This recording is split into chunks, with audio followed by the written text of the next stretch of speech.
by the power of Grayskull.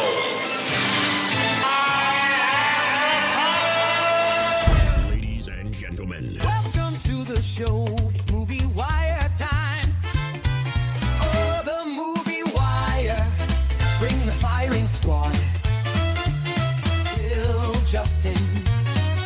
Give the finger or laugh or smile. It's time to find out. No more waiting. So here we go. The Sultan of Cinema.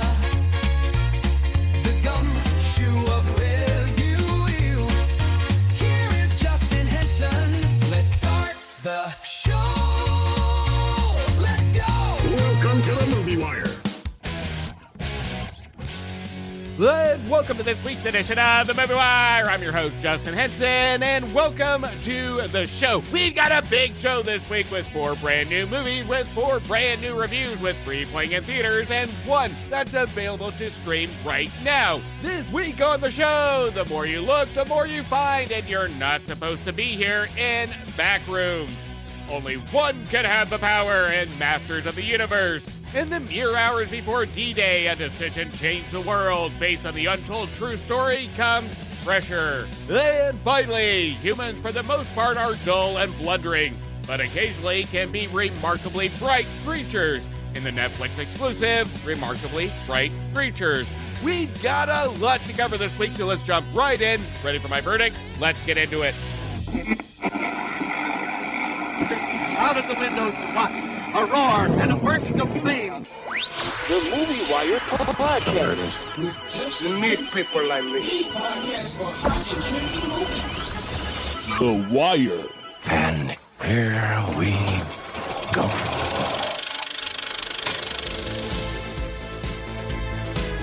A young man on Earth discovers a fabulous secret legacy as the prince of an alien planet and must recover a magic sword and return home to protect his kingdom. In Masters of the Universe. I know most of you don't remember me, but I know all of you.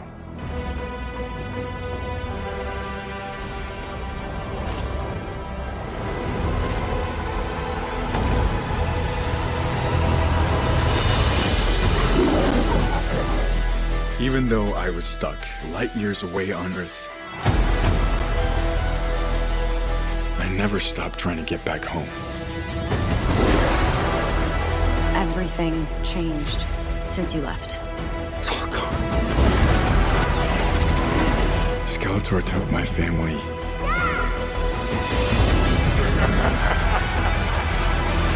And he destroyed our world.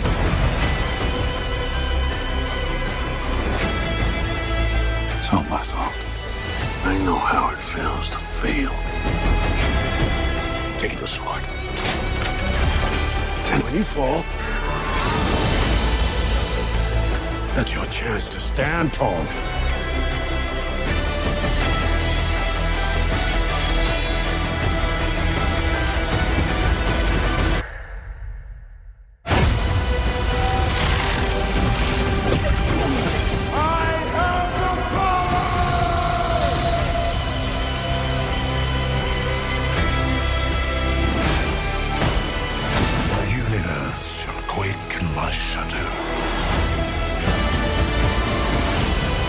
This is my home. I'm gonna fight for it. But I can't do it without you. Somebody wants to brawl. I need every man, woman, or whatever that is.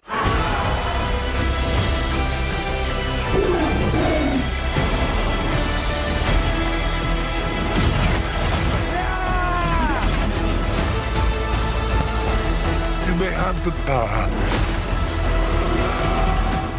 but you're too scared to use it. Trust me, I know how to use it.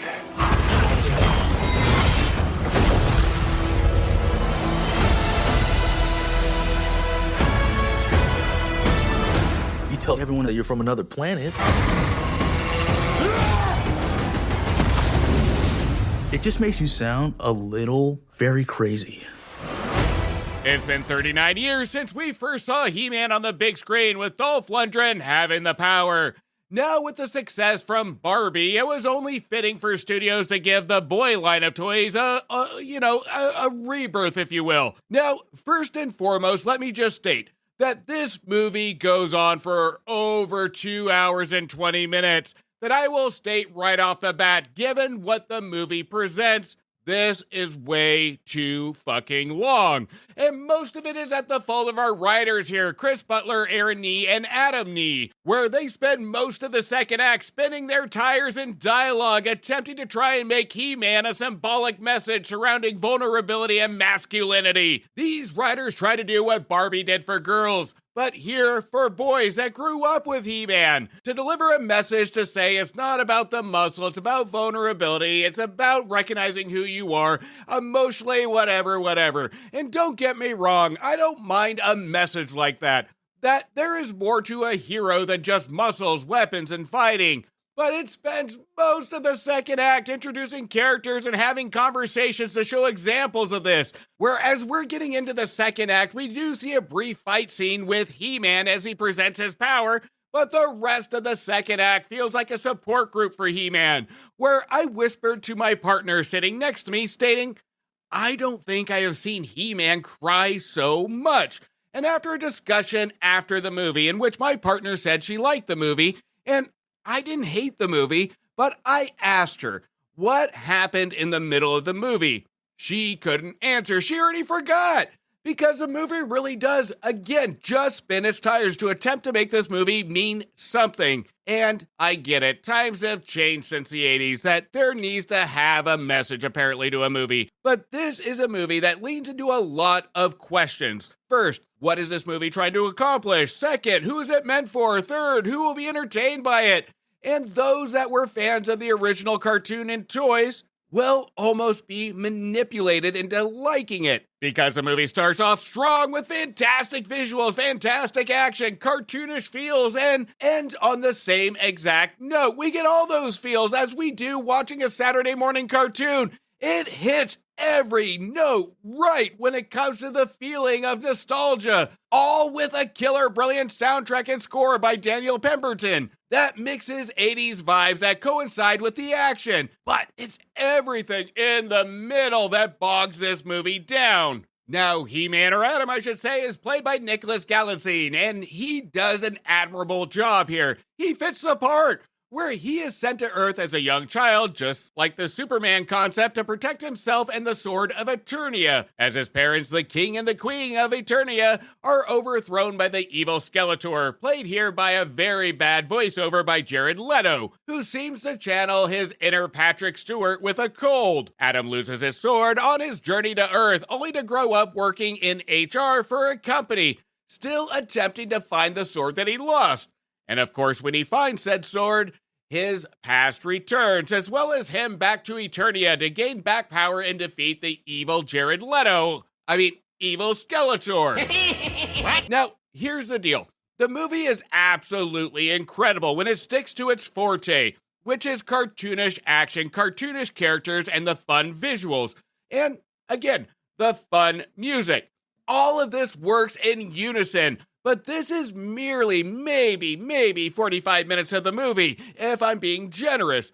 We still have 90-ish minutes of the movie to go, and we can tell there's a lot of filler here that really leads nowhere but the attempt at a message. It tries to recreate lightning in a bottle that Barbie had, with adding the toy element along with messaging and nostalgia. Masters of the Universe has a lot of fun with itself in the beginning and, more importantly, at the end. And this is what's going to really trick audiences, is the fact that it goes all in on the fun factor during the climax. That this will be the last thing people will remember and think this movie holistically was a lot of fun.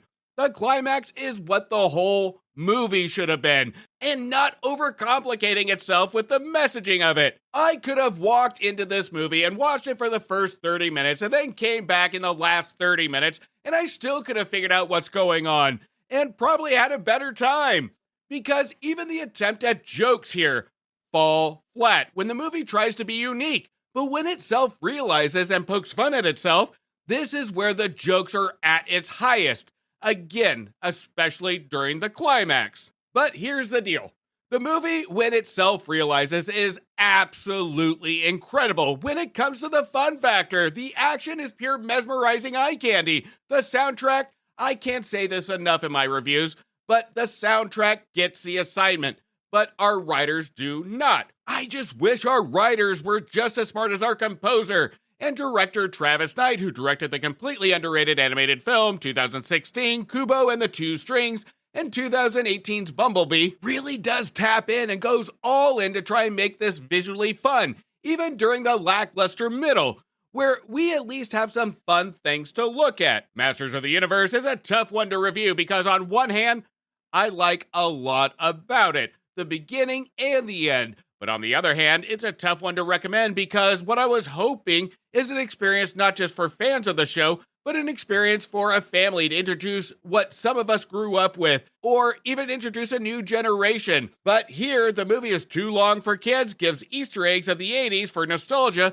but spends too much time on messaging of the middle to make us tilt our heads and ask, is this movie about a meme or is it about He-Man? So for that, it is a near miss for me, and a frustrating miss because when this movie cooks, it absolutely fucking cooks. But I have to give it a near miss at 2.5 stars. And who the fuck keeps putting Jared Leto in movies? He still sucks. Joke's on you, I'm into that shit. Hello? After a therapist's patient disappears into a dimension beyond reality, she must venture into the unknown to save him. Based on the video game comes Backrooms. I found something. In the store. Okay. What did you find?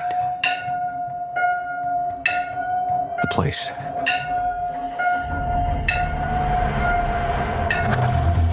I found a place.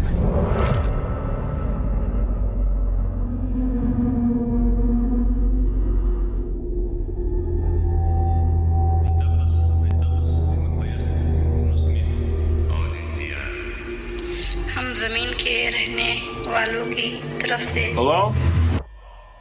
आपको खुश आमदीद कहते हैं। Anyone there?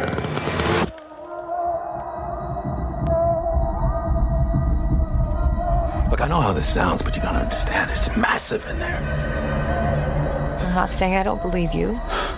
Okay, I'm gonna come back here with proof. All right, you feel me? Yeah. Follow my lead. Clark, what is this? That's what I'm trying to figure out. I've been here every night since I found the place, and I still barely scratched the surface. All right, just take it slow.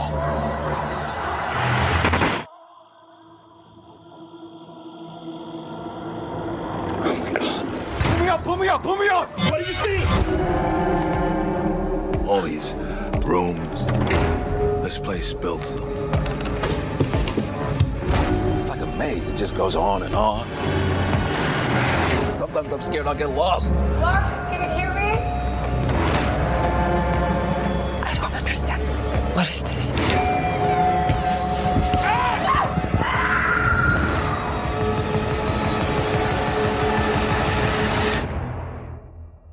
It's beautiful. Am I right? Hello?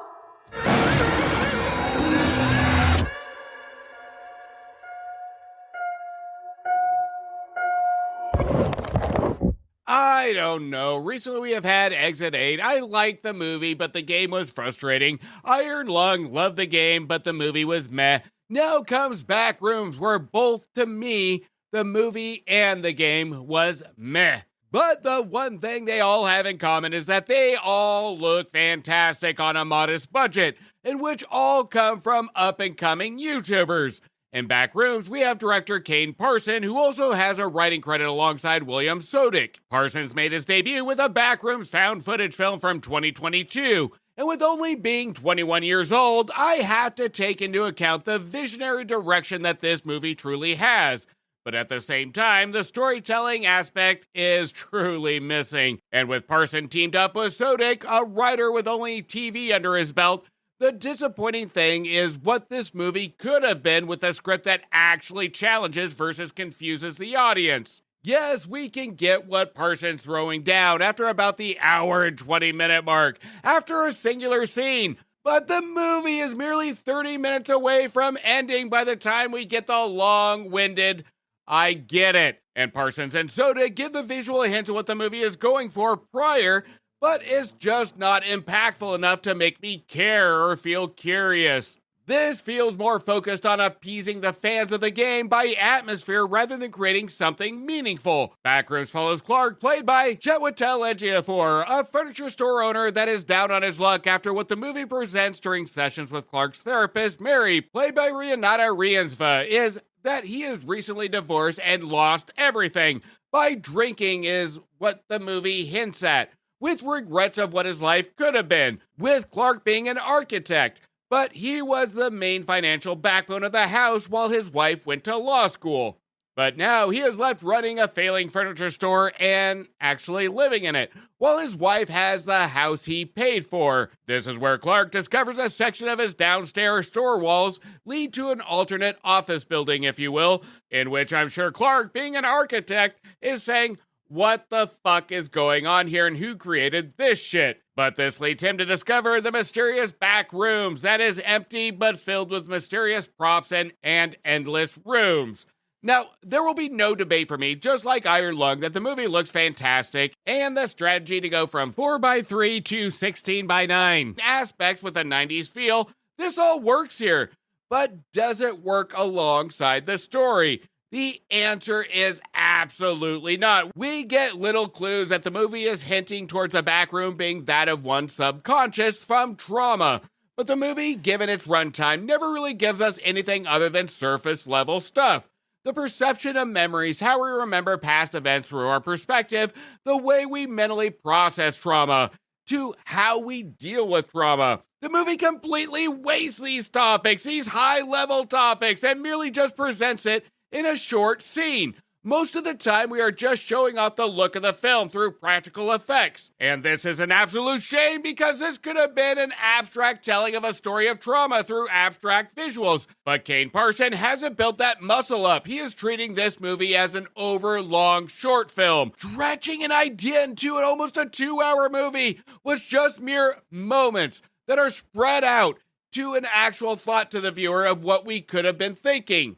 And as the movie transitions from a Clark movie to a Mary movie without giving anything away, our filmmakers feel confused on how to utilize these characters to really give the viewer something to walk away with. We have an attempt at symbolism here, but it feels like the writing of a high school student that couldn't figure out how to get his thoughts organized in a coherent story. As we take these movies from YouTubers like Iron Lung, Exit 8, the amazing recent movie Obsession that I just reviewed, and now Backrooms. This is the format that studios are drooling over: low production costs, new filmmakers, and big box office profits. And it's not my place, nor do I want to discourage that, because there are more wins than loses for all involved, including the viewer. But I have to say that Backrooms was just a bore. And compared to the films I just listed, this falls to the bottom of the pack, because I don't know what I should be feeling from this film. I wasn't scared, I wasn't engulfed in thought, the visuals were good but not mind-blowing, and it wasn't suspenseful. I felt I was in the back rooms, wanting to get out of the theater to find a bathroom so I could take a piss. At least that would have made me feel something. Relief. Backrooms, I did attempt to play the game, and it did get me hooked in curiosity. I just wish the movie had given more thought to giving the audience more curiosity. But there is no doubt it does look great, and again, I will say it, should be an example to Hollywood. Less is more, because I can name 100 movies that spend 100 times more that end up 100 times shittier. I'm giving Backrooms 2 stars. Let's all go to the lobby. Let's all go to the lobby. Now, before we get into the rest of the show, make sure you check out movies that just became available to rent, buy, or stream now. Now available on video cassette. When billions get stolen, meet the pros who steal it back in Guy Ritchie's In the Gray. And I gotta be honest, this is a first for the show. A movie that was so forgettable, I even forgot to even publish my review of it on the show. But Just so you know, I gave it 2 stars. As in the moment, nothing better to do Guy Ritchie film that just spliced together his other movies. I blink, I twitch, I jump, I click, I whistle, I shout, and I swear is one of the best films of the year to receive 4 stars. Check in, we've been expecting you, and I wasn't expecting an eerie movie that leaves you in thought in Hokum that received 3 stars. It's Down to the Wire and Fuse that promises a good time but fizzles out halfway through the movie to receive 2 stars. Their Time Is Now, a cautionary tale in this retelling of Animal Farm, which my cautionary tale is not to ever watch this movie to receive 0 stars. Rank up the role in the execution and over your dead body that was driven by the fantastic ensemble of great performances to receive 3 stars. The galaxy awaits in this Super Mario sequel that wasn't that super, but rather just an Easter egg sugar rush in the Super Mario Galaxy movie that received 2 stars. What Happened to Katie, and a take on The Mummy that made me want to go back to the Tom Cruise battling the Mummy and Lee Cronin's The Mummy that received 2 stars. Small Town, Big Secret that shows that Bob Odenkirk is a breakout, unexpected action star. In Normal that taps into 90s fun of action films to receive 3.5 stars. Believe in Hail Mary that I believed was too long. I believed it looked great. I believed it was a good theater experience to receive 3 stars. Don't overlook any anomalies. Based on the video game comes Exit 8 for limited dialogue and based on a video game had a lot to say to receive 3 stars. Witness the Wedding of the Year and witness drama that doesn't stop after the reveal in The Drama that received 3.5 stars. New game, Fresh Blood, Double or Nothing, and Ready or Not 2 that didn't really add anything but subtracted the fun factor to receive 2 stars. Nature Can't Be Silenced in Disney Pixar's Hoppers that taps into all the emotions from heart to thrills for a perfect family adventure to receive 3.5 stars. Let Them Try in an admirable attempt at a survival thriller in They Will Kill You, but added nothing new to the table except moments of entertainment to receive 2.5 stars.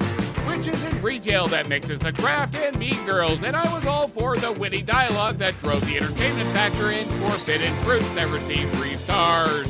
Everyone deserves a second chance, except Reminders of Him that I never want a reminder of this movie to receive 1.5 stars. Be Afraid of the Silence because it wants to be heard in Undertone. That was an underwhelming paranormal experience to receive 2 stars. Elvis Presley like you've never seen before in Epic Elvis Presley in Concert. That was a refreshing experience on the King himself receiving 4 stars. Here Comes a Motherfucking Bride in The Bride that I actually wish had some better fucking things to say to receive 2.5 stars. Meet Your New Neighbor, He's Coming for You. But you will be okay if you just leave the theater or turn it off in Psycho Killer that received 1.5 stars. You're Never Too Small to Dream Big in the animated film Goat that actually was the GOAT to receive 3.5 stars. Meet Linda, she's from Strategy and Planning and she's the boss now in Sam Raimi's Send Help, which I'm glad I didn't need to call for help to receive 3 stars. Dream Big, Dream Bigger in Nirvana, the band, the show, the movie that I knew nothing about, but it's so dumb to be good to receive 3 stars. Flame Meets Fury and Avatar Fire and Ash, that again is one of those movies that's hard not to take to the experience of the visuals, music, and theater experience, but it won't be on my rewatch list. It's enough to give it a marginal 3 stars. Burn It All Down, and another entry to the Scream franchise comes Scream 7, which was simplistic, looked fantastic, but we are really running out of villain ideas here, guys. But still a fun time to receive 3 stars. Be With Me Always, Take Any Form, Drive Me Mad, which defines my review. You had me in the first act, then I asked it to be a different movie, and it ends with driving me mad with frustration and Wuthering Heights that received 2 stars. Sometimes heartbreak is the only beginning, with Kevin James being left at the altar in Solo Mio that hits all the right notes for a rom-com written by guys, and the movie makes that clear, receiving 2.5 stars. And finally, their shift has hit the fan, and if it spreads, you're dead. In Cold Storage that teeters on the fun factor that never really gets there, receiving 2.5 stars. Now, before we get into the rest of the show, make sure you check out the Cult-Worthy Cinema podcast and the Movie Wire's crossover show, Back to the Balcony, where Antonio and I cover some of Siskel and Ebert's most interesting, shocking, and entertaining film reviews and discuss if it holds up or if they got it wrong. Back to the Balcony is now available on all podcast listening platforms and YouTube right now. You can find the link to that show in the description of this episode. Now, let's hear from Back to the Balcony now. Gene Siskel and Roger Ebert, two titans of cinematic review. Sometimes right, sometimes wrong, but always captivating. Your host Antonio of the Cult-Worthy Cinema podcast and Justin Henson of the Movie Wire are here to take you back to the balcony.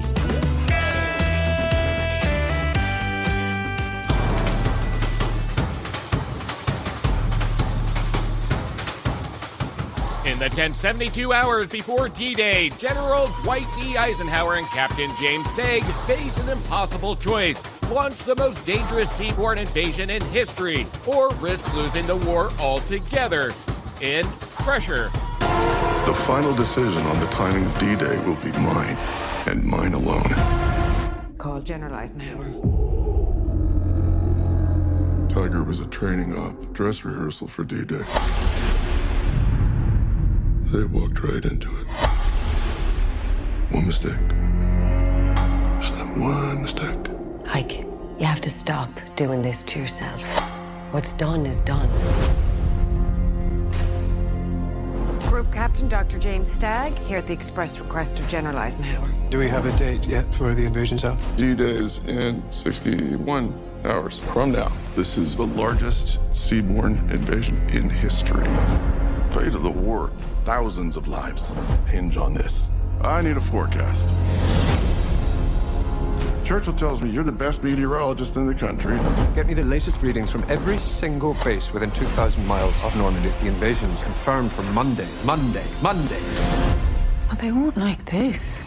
We are faced with a succession of two aggressive storms. Are you absolutely certain? D-Day will be calm and sunny. I couldn't disagree with that more.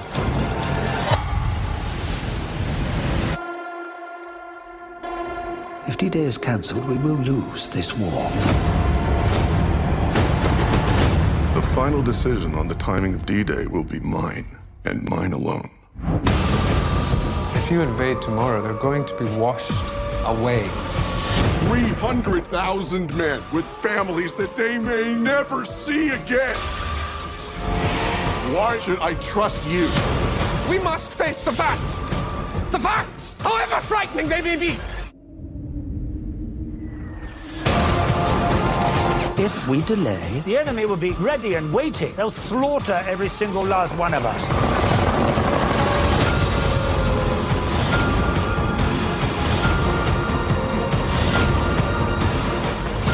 The storms that I'm talking about are real, and the wrath of nature is real.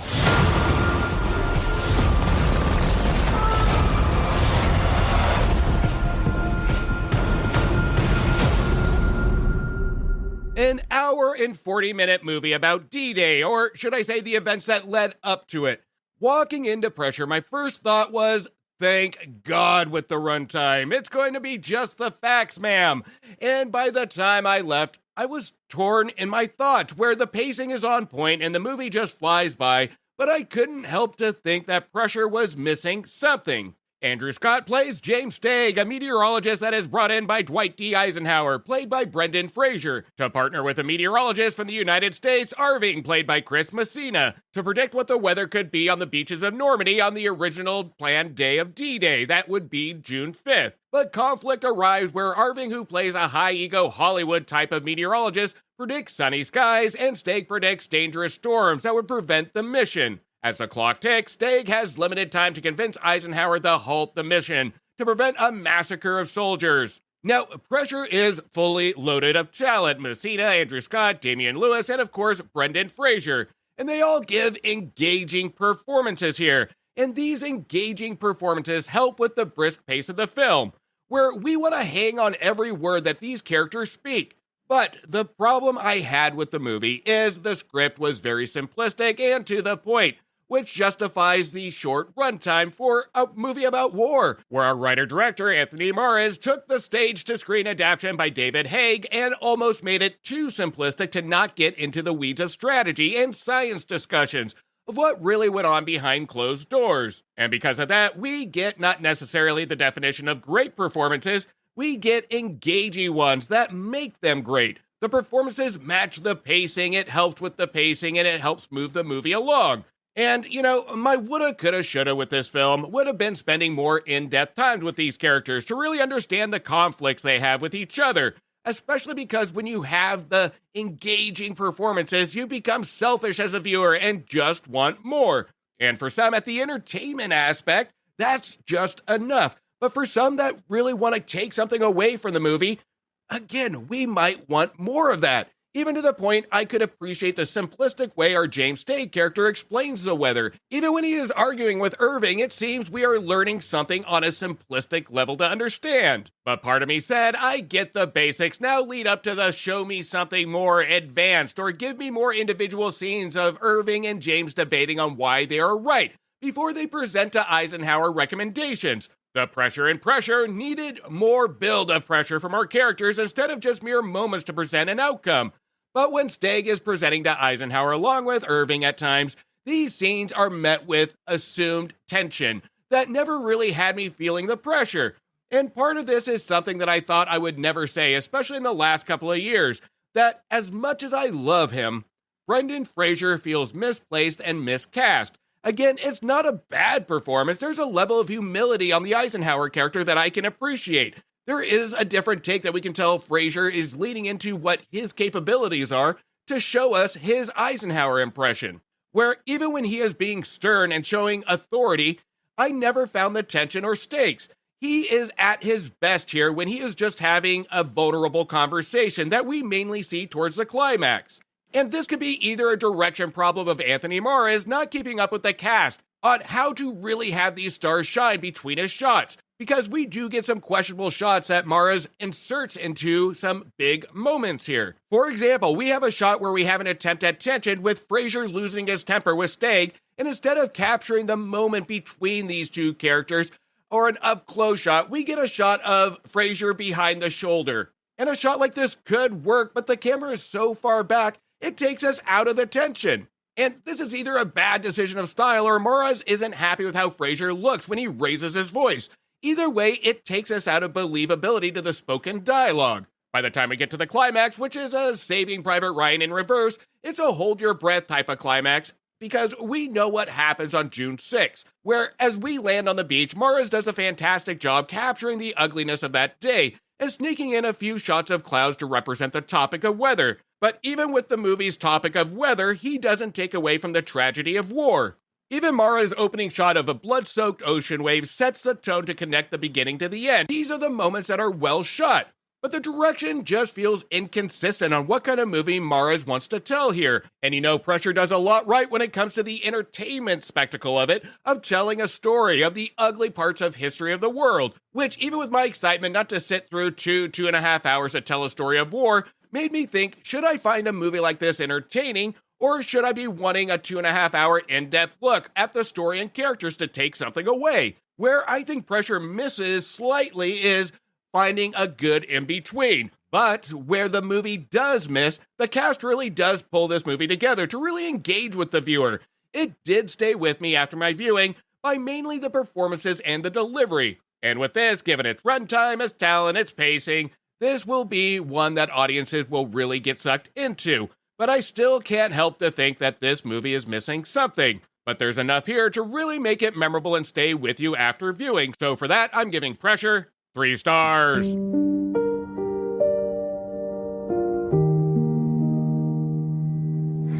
Through unlikely bonds formed during night shifts at a local aquarium, Tova, an elderly widow, learns of the life-changing discovery that may bring her joy and wonder once again. In the Netflix exclusive, Remarkably Bright Creatures. Humans, for the most part, are inept creatures. Tova, I'm not touching some random kid's gum. I'm not asking you to chew it. Just get it off the floor. From this side of the tank, I've seen it all. I suppose you're the person they hired to take over for me? I really need this job. Circular motions, not up and down. Of all the humans, I suppose I mind the cleaning lady the least. There is a right way and a wrong way to do things. She's insane. It's all she has. Hello, my lovelies. Breathing in. She's been through a lot. The way she lost her son. How you been? Tova had a son. It's not my story to tell. Feeling right? Didn't your mother ever teach you any of these things? She didn't stick around long enough. I actually came here to find my dad. I didn't even know who he was. Well, he missed out on knowing a very spunky person. Thank you. You're welcome. I can deduce that the cleaning lady and the juvenile share a similar affliction. I wish you could tell me how to move on. I honestly don't know what the hell I'm doing. I know the feeling. There may be potential for mutual repair. What the hell? Go ahead. He won't hurt you.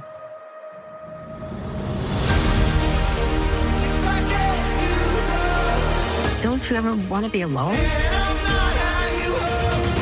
Oh, it's a joy to see people every day. Watching their lives change. You have people who care about you. All this time, I've been looking for the wrong thing. Occasionally, humans can be remarkably bright creatures.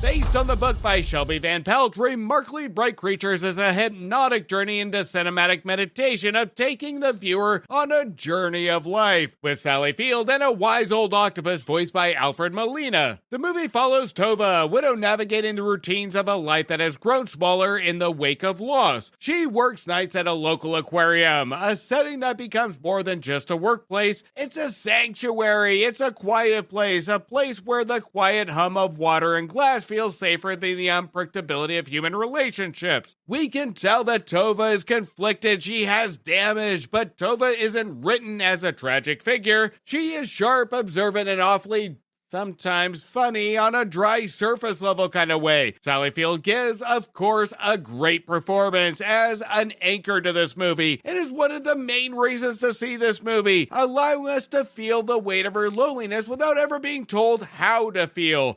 But at the same time, it's very surface level. The movie also inserts another loner, if you will, Cameron, played by Lewis Pullman, who, in a different type of loner, gets stuck in a town that gets a job at the exact aquarium that Tova works at, and Tova has to train as almost a passing of the torch, insert life lessons, learning from experiences, etc., etc. This is a very formula movie. The formula is very straightforward. Just insert a wise octopus narration. Cameron, in contrast to Tova, is another person untethered from the world around him. His storyline occasionally feels more conventional than the rest of the movie, but it helps reinforce the film's central idea. Lonely people often recognize loneliness in each other long before they recognize it in themselves. The two build comfort in each other as just being comfortable in their own situation. And I get the intent, but it still feels inserted that the dialogue, unless forced intentionally, which makes the movie feel artificial. But what makes Remarkably Bright Creatures interesting is how it treats memory and grief as living organism rather than fixed emotional states. The film suggests that grief doesn't disappear with time, it just simply changes in shape. Tova's life has become structured around avoidance. She keeps moving, she keeps cleaning, she keeps maintaining routines because stopping would force her to confront emotions she buried decades ago. And this is the life lesson between almost all the characters, except for one storekeeper, that we actually see a very sweet scene, and it's an emotionally arced scene between storekeeper Ethan, played by Colm Meaney, where Tova has the emotions all come crashing back when she gets out of her rhythm. This is a movie that really does highlight a lot of, again, surface level stuff, where it doesn't take a lot to understand what the movie is throwing down. It doesn't challenge the mind. This is a fluff piece for Netflix, but at the same time, performances really do make this movie. And when we take our octopus, Marcellus, he becomes a catalyst for change because octopuses themselves symbolize intelligence, adaptability, and a hidden emotional depth. And this is what makes it a double-edged sword, because it's missing an emotional punch. Marcellus is observant because he exists outside of human emotional systems. He watches people honestly without the social filters humans place themselves in. In many ways, the movie tries to prove that Octopus sees truth more clearly than people around him. When we look on the outside in silence and just observe, we start to see people in a different light. But what is missing here is more depth to prove that fact, and not just an octopus hovering at the surface of a tank. We can hear the dialogue from Marcellus to be thought-provoking, but I just don't get it from the characters after a Marcellus speech that doesn't feel, again, surface level, holding our hands trying to tell us what to feel or what to think.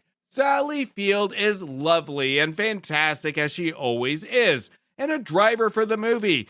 But the chemistry from Lewis Pullman as a drifter doesn't have the stakes or emotional weight or performance to match Field, and that's where we get a big gap into the engagement. And when we don't have those things working for it in a movie surrounded around chemistry and two characters, that also becomes an issue of pacing. While the slower approach works emotionally if the dialogue is there and the chemistry is there, here it's not. The filmmakers have to have us invested into the characters. And thanks to Field's performance, that's what makes us watchable. Her delivery here is what makes us tolerable. Anytime she isn't on screen, the middle section can feel repetitive. We have multiple scenes communicate similar dialogue without adding to the character arc. This is what makes it feel emotionally repetitive. There's no emotional punch. There's nothing to connect the dots to a realistic level. It felt like this movie was going into an emotional circle where we are waiting to grab a tissue that never comes. Remarkably Bright Creatures has the right idea, but it consistently circles itself on an emotional level on how to get to the point where we get cleaning an escaped octopus life lesson, situation, and rinse and repeat.